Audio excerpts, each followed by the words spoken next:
Hey YouTube! In this video we're going to go over puppy safety. Now puppies aren't made of glass, but we need to take care when training them, letting them interact with the environment, and also when letting them interact with other dogs. Now in my opinion, the three most important things to consider are the repetition of movement, jumping and jolting, and rough play. In this video we're going to go over all of those. And I think it's really important for all puppy owners to know about this, so that's why I've made this video. So why is it important to limit rough play as well as jumping and jolting movements in puppies? Well, their bones, ligaments, muscles, and joints are all in the process of growing and are more susceptible to injury than in the bodies of adult dogs. Now there's something in puppies' long bones that are called growth plates. Now these consist of several specific cells that allow the bones to grow, and they only close between 12 to 20 months of age, depending on your dog's breed and size. Now, it's generally accepted that while these growth plates are still in your puppy's body, or your adolescent dog's body, you shouldn't have your dog jump repetitively higher than their ankles, which seems completely crazy. But this doesn't mean that you should never let your puppy ever jump until they become 12 to 20 months and then suddenly start drilling them on jumps and agility. It means take care not to repeat jumping higher than the ankles until the growth plates have closed, and then after that you're going to carefully work your dog's body up and muscles up to be able to jump as high as you wanted your dog to jump, rather than suddenly crazily letting them jump just because the growth plates have closed. So here are some other things to consider in regards to preventing injury. The correct diet, how much you feed your puppy. If you're feeding too much or too little, you can leave your puppy susceptible to injury and incorrect growth process.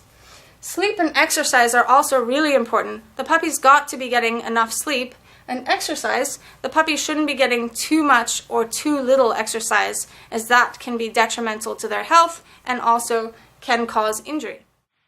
Jumping and jolting movements. All ready? Puppy, jump up. Say you've been watching TV with your puppy, woo, and he doesn't want to stay with you anymore. He wants to jump down and play with his toys. Instead of just letting him jump off the couch, you can help him down to prevent him jumping higher than his back. Now that can be very jolting. This is really important for toy dogs. I see a lot of people with toy dogs that aren't taking care with the dog jumping on and off of their really high bed or letting the dog run down the stairs. If you're not like me and you don't like to micromanage your dog, then simply teach your dog to sleep in a dog bed on the ground to keep them safe from jumping up and off of the couch all the time, because that is something that puppies love to do.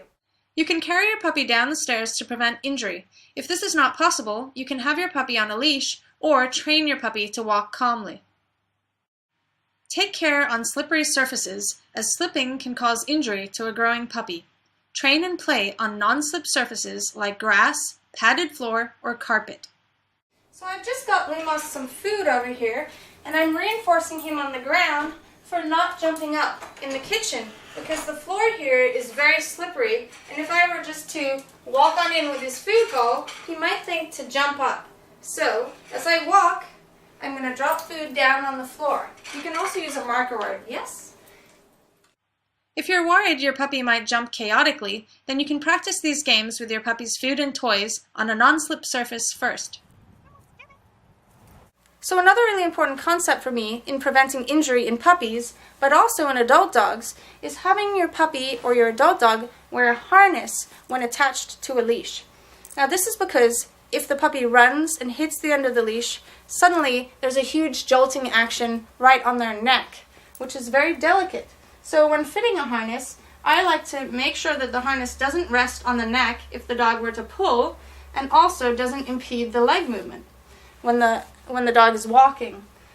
Now, all dogs are different shapes, so one harness might fit your dog, but it might not be a good harness for another dog. So you basically need to put the harness on and see if it touches the dog's neck. If the dog is making a gagging sound in the harness, then it's basically working in the same way a collar is, putting pressure on their neck.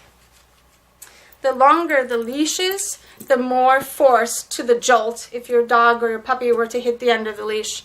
There can be extreme force, So take care, even in harnesses. If you have a long leash and you grab it and your dog runs to the end of the leash, that can cause a huge injury. Wearing a harness doesn't mean pulling on leash. Train your puppy to walk on a loose leash from day one. Rough play. A lot of people have the misconception that dogs and puppies know what's best for them in regards to play and interacting with each other. There's the potential for injury during rough play, as well as if your dog is playing with larger or stronger dogs. Puppies and adult dogs can play in a safe manner, as long as you're there to monitor it and interrupt it before rough play starts. Repetition. Puppies naturally offer a wide variety of movement when playing with another dog or playing on their own.